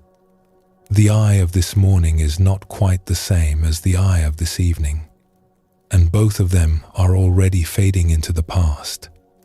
When we hold this lightly, when we wear the self like a loose garment rather than a suit of armor, something opens up. There is more room to breathe, more room to be surprised, more room to meet each moment freshly, without the heavy baggage of who we think we are and what we think we know. This is once again the unfrozen mind, not clinging to opinions, not clinging to being right, not even clinging to the one who has the opinions. Just this open, spacious awareness, meeting what comes with curiosity and kindness, willing to be changed by what it sees. A Zen teacher was once giving a talk to a group of students. In the middle of the talk, he held up an orange. "What is this?" he asked. "An orange," the students said. "Are you sure?" The students looked at each other, uncertain. The teacher peeled the orange slowly. He separated it into segments. He placed one segment on his tongue and closed his eyes. After a long pause, he said, "Do not be so sure you know what things are. The moment you are certain, you have stopped looking. And when you stop looking, you stop seeing. And when you stop seeing, you are asleep." He offered the remaining segments to the students. "Taste it," he said. "Taste it as if you have never tasted anything before." That is the invitation of the beginner's mind. Not to know less, but to hold what we know more loosely. To leave room for the world to show us something new. To let go of the need to be the expert, the one who has it all figured out, and instead to approach each moment with the quiet wonder of someone who has just arrived. Don't side with yourself, not because you are wrong, but because siding is a kind of freezing. And tonight, we are learning to let the mind be water. Let us pause for a moment here. Let the mind rest from all these thoughts. Feel the quiet beneath the words. And when you are ready, we will walk together into the final stretch of tonight's journey.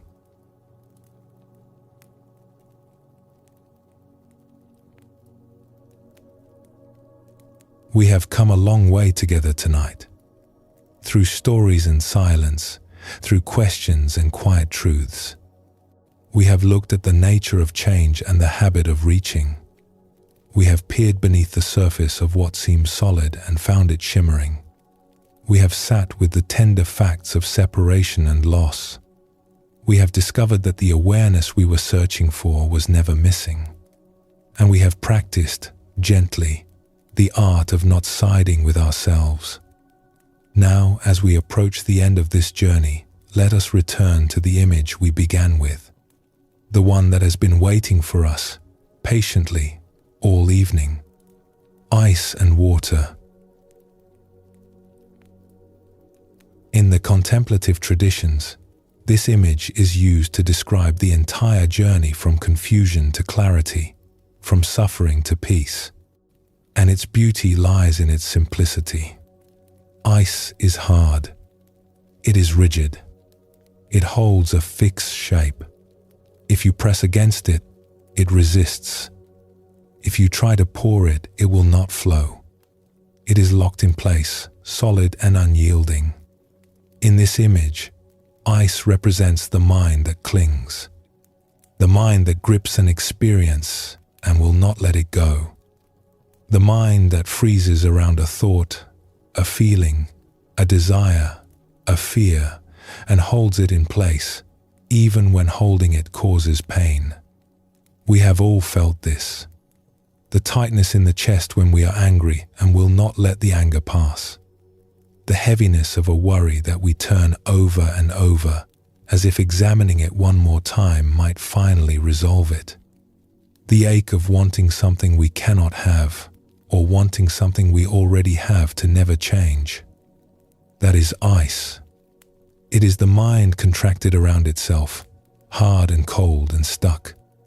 Water, on the other hand, is soft. It moves. It flows around obstacles rather than pushing against them.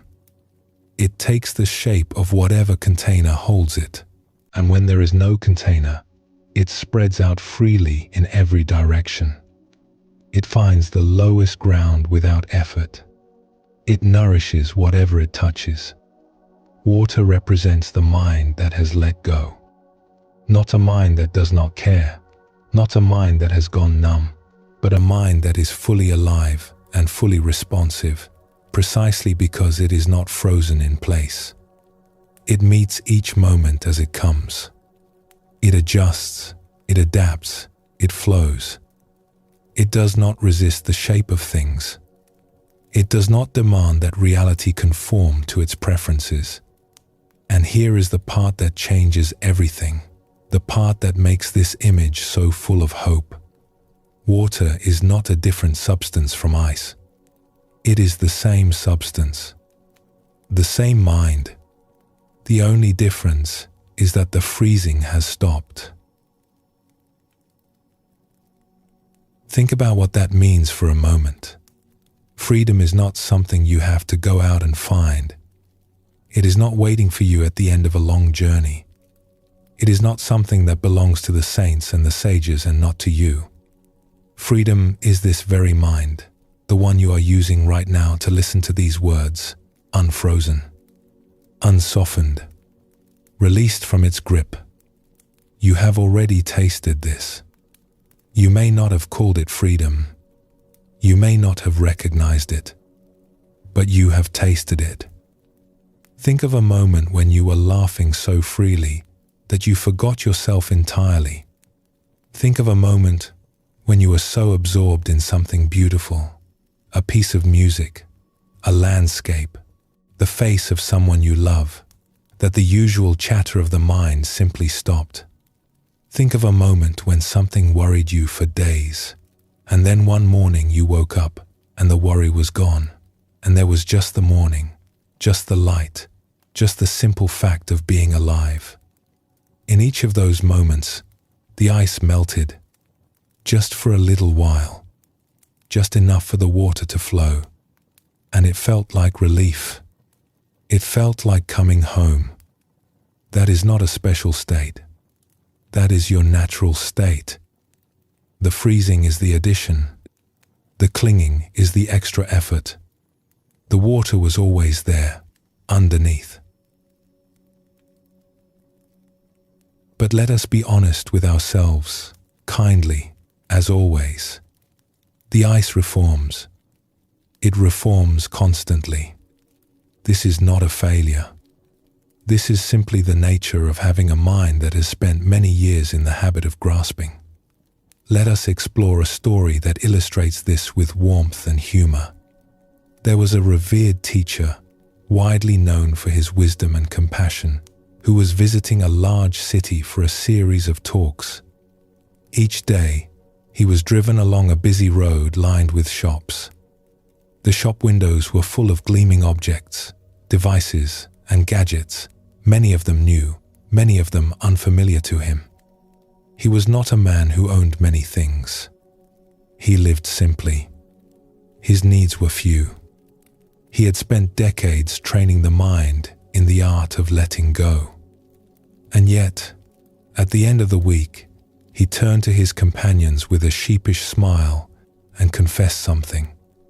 Every day, he said, I looked into those windows, and by the end of the week, I found myself wanting things I did not even recognize.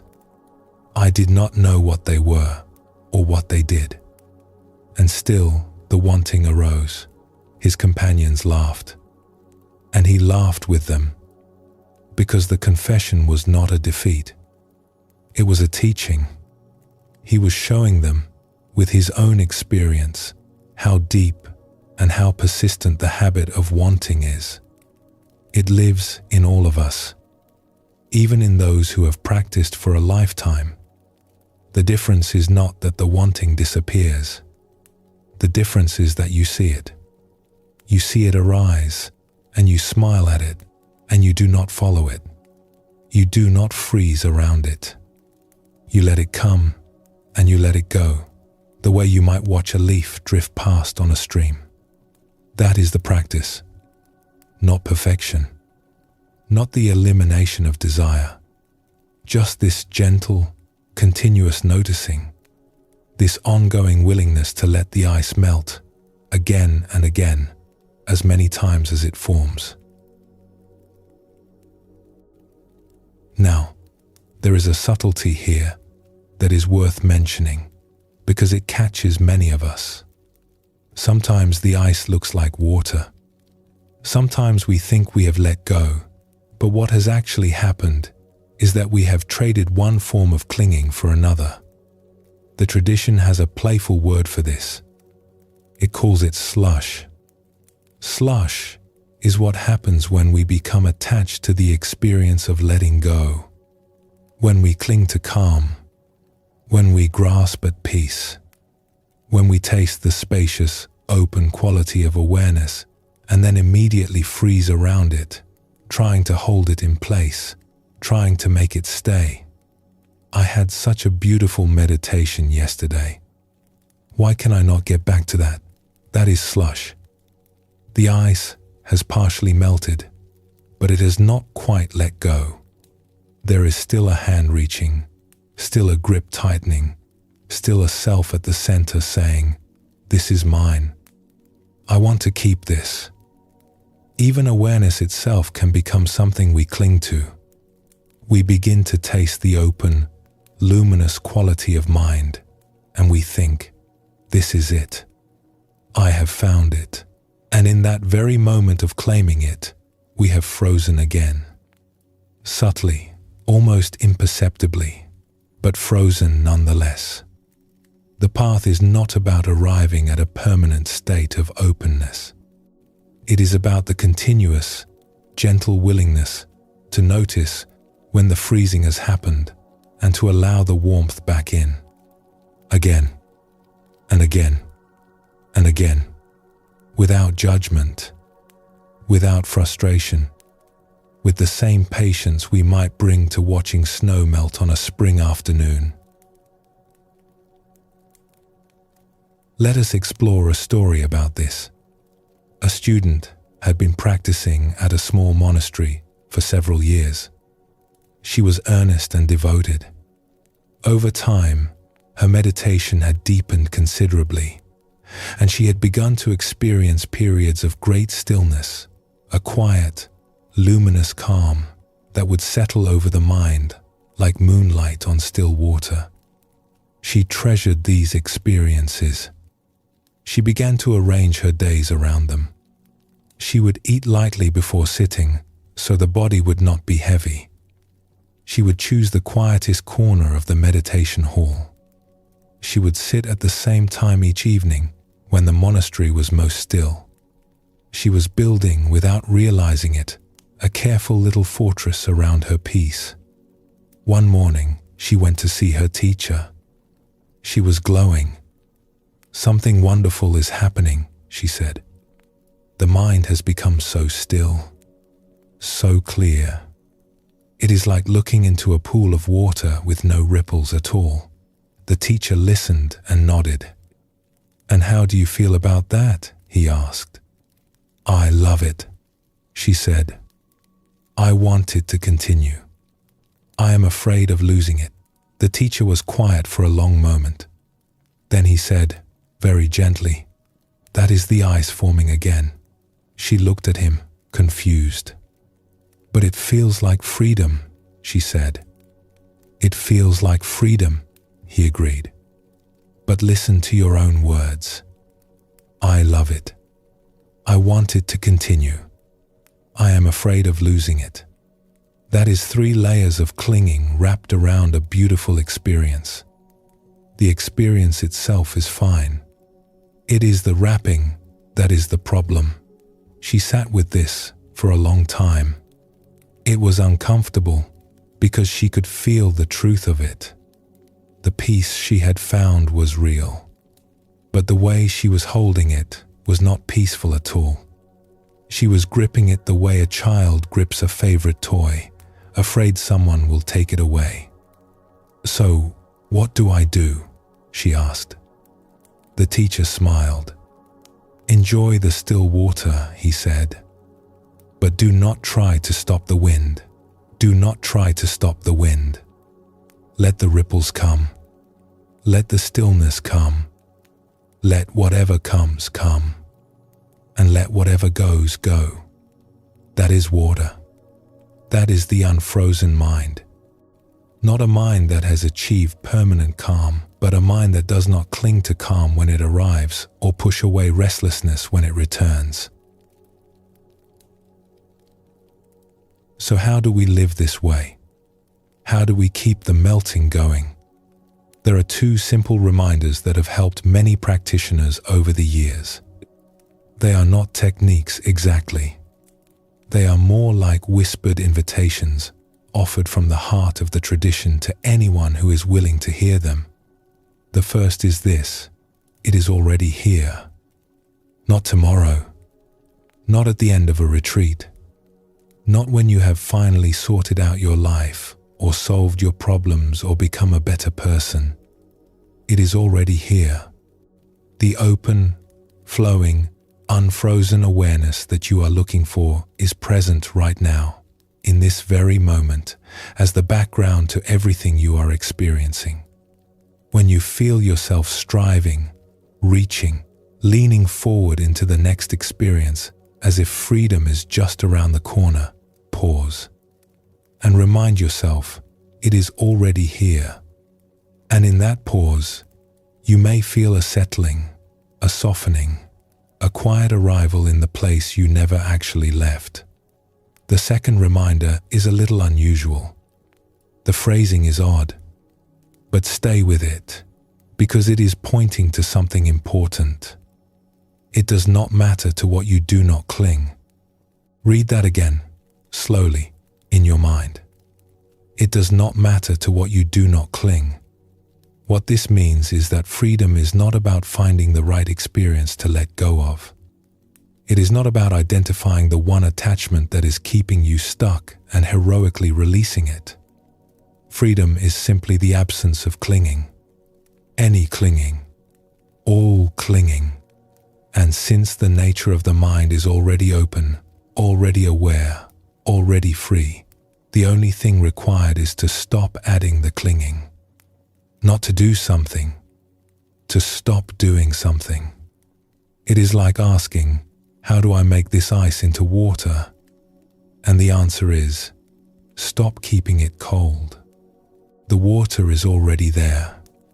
Just let the warmth in. If freedom is the mind without clinging, then why not simply not cling right now? Not tomorrow. Not after more practice. Now, it is always available. It is always immediate. It does not require preparation. It does not require permission. It is the most natural thing in the world. It is, in fact, what the mind does when it is left alone, when nothing is added, when the habits of grasping are, even for a moment, laid down. And when the ice does melt, something happens that we have touched on before, but that deserves to be said once more as we come to the close of our journey. When the mind unfreezes, compassion flows. This is not a separate step. It is not something we have to cultivate on top of letting go. It is the natural result, the inevitable consequence. When the water is free, it moves. It flows toward what is dry. It nourishes what is thirsty. It does this not because someone told it to, but because that is the nature of water. When the mind stops clinging to itself, it naturally opens toward others. The warmth that was trapped inside the ice radiates outward. The kindness that was frozen under layers of self-concern begins to move. Not dramatically, not with fanfare, just quietly, the way dawn arrives, gradually, and then all at once. A teacher once put it this way: when you recognize the empty, selfless nature of things, the energy to bring about the good of others dawns naturally and without effort. Naturally, without effort. That is the key. We do not need to force ourselves to be compassionate. We need to melt the ice that is blocking the compassion that is already there. Let us explore one last story together. There was an old woman who lived alone at the edge of a village. She was not a teacher. She had no students. She had never been to a monastery or read the ancient texts. She spent her days tending a small garden and cooking simple meals, and sitting on her porch in the evenings, watching the sky change color. The people of the village regarded her with a kind of puzzled affection. She was always calm, always kind. When neighbors came to her with their troubles, she listened fully, without rushing, without offering advice unless it was asked for. When children played too roughly near her garden and trampled her flowers, she would look at the broken stems and say, "Well, they will grow again." When the rains came and flooded her kitchen, she mopped the floor and said, "The floor needed washing anyway." One day, a young man from the village came to see her. He had been going through a difficult time. He sat on her porch and told her about his struggles, his frustrations, his feeling that life was unfair, and that he could not seem to get ahead no matter how hard he tried. The old woman listened. When he was finished, she was quiet for a while. Then she said, "Would you like some tea?" He nodded, a little confused. She went inside and returned with 2 cups. They sat and drank in silence for a few minutes. The evening was warm. Crickets were beginning to sing. "How do you do it?" the young man finally asked. "How are you always so peaceful? Do you not struggle with things? Do you not worry?" The old woman thought about this. "I used to hold on to everything," she said. "Every worry, every slight, every disappointment. I held them all very tightly, as if letting go of them would mean letting go of myself." "What changed?" he asked. She looked out at her garden, at the flowers bending gently in the breeze. "I got tired," she said, and she laughed softly. "I simply got tired of carrying it all. And one day I put it down.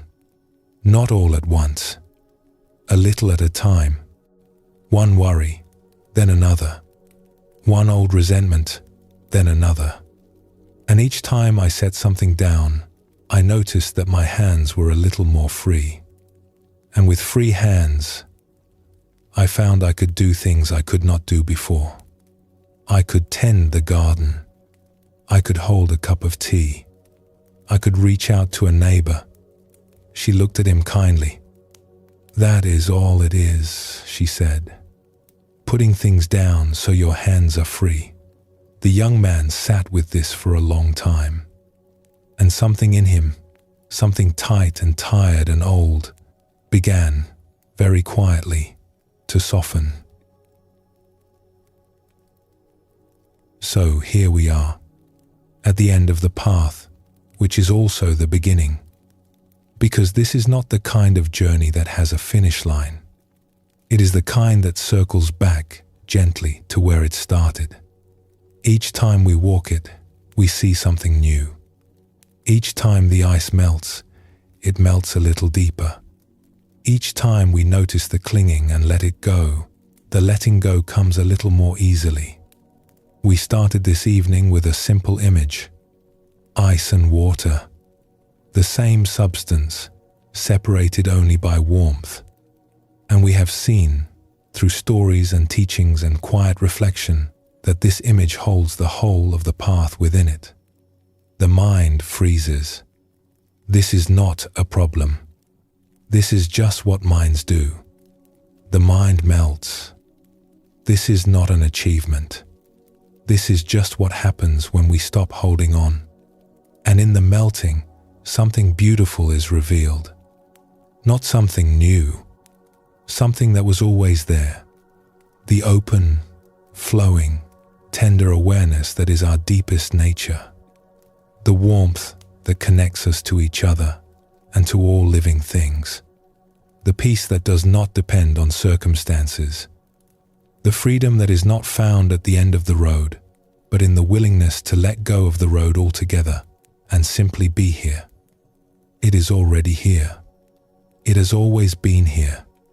And tonight, perhaps, you have felt it, even briefly, even faintly, a thawing, a softening, a quiet warmth somewhere deep inside, like the first trickle of snowmelt finding its way down a mountainside in spring. That is enough. That is more than enough. That is the seed, and the seed knows how to grow. Let us rest here now. Let the body be at ease. Let the mind be still, or let it move. It does not matter. You are the water, not the ice. You have always been the water. And when you are ready, we will close our time together.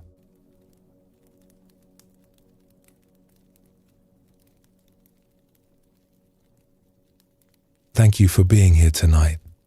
Thank you for your willingness to sit with these old, quiet teachings, to let them wash over you like warm water, to receive them not with the head but with the heart.